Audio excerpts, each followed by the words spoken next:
بسم اللہ الرحمن الرحیم۔ میرے استاد محترم امیر المجاہدین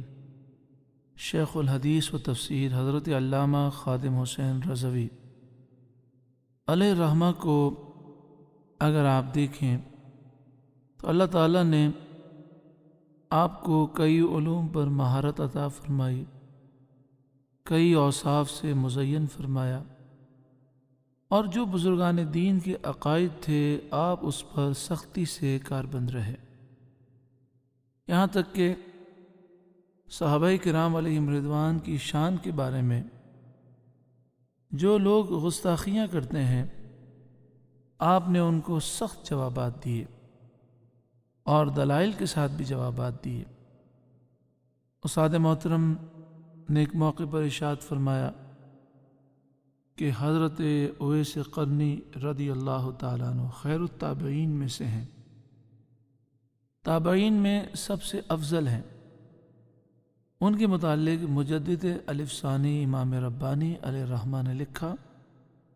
کہ حضرت وحشی رضی اللہ تعالیٰ عنہ جو ایمان لانے سے پہلے انہوں نے حضرت سید الشہداء حضرت حمزہ رضی اللہ تعالی عنہ کو انہوں نے شہید کیا تھا، تو وہ حضرت وحشی جب ایمان لے آئے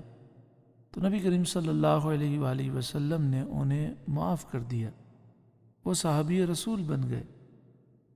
تو آپ نے فرمایا اب کسی کو اعتراض کرنے کا حق حاصل نہیں ہے۔ تو حضرت مجدد الف ثانی امام ربانی علیہ الرحمہ فرماتے ہیں کہ حضرت اویس قرنی جو خیر التابعین میں ہیں، آپ تمام تابعین میں سب سے افضل ہیں۔ حضرت وحشی جو صحابی رسول ہیں ان کے پہلے مقام کو چھو بھی نہ سکے، یعنی اتنا مقام ہے صحابہ کرام کا۔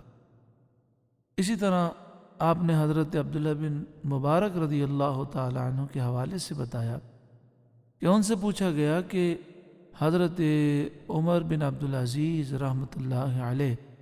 جنہیں خلیفہ راشد تسلیم کیا گیا وہ افضل ہیں یا حضرت سیدنا امیر معاویہ رضی اللہ تعالی عنہ افضل ہیں؟ تو آپ نے فرمایا کہ حضرت عمر بن عبدالعزیز چونکہ صحابی نہیں ہیں، تابعین سے تعلق رکھتے ہیں، گو کہ خلیفہ راشد ہیں، مگر حضرت امیر معاویہ رضی اللہ تعالیٰ عنہ صحابی رسول ہیں۔ اور صحابہ کرام کی کیا مقامات ہیں؟ فرمایا حضرت امیر معاویہ رضی اللہ تعالیٰ عنہ نے نبی کریم صلی اللہ علیہ وآلہ وسلم کے ساتھ گھوڑے پر بیٹھ کر جو جہاد کیا، اور جہاد کے دوران گھوڑے کے ناک میں جو مٹی گئی اس مٹی کے برابر بھی حضرت عمر بن عبدالعزیز رحمۃ اللہ علیہ نہیں ہو سکتے۔ انشاءاللہ تعالیٰ اگلی کلپ میں یہ عرض کروں گا کہ امیر المجاہدین حضرت علامہ خادم حسین رضوی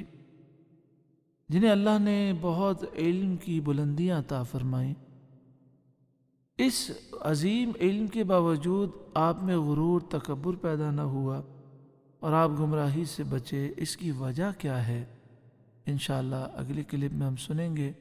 اللہ تعالیٰ امیر المجاہدین کے صدقے میں ہمیں ہمیشہ درست عقیدے پر قائم و دائم رکھے، آمین، صلی اللہ علیہ وآلہ وسلم۔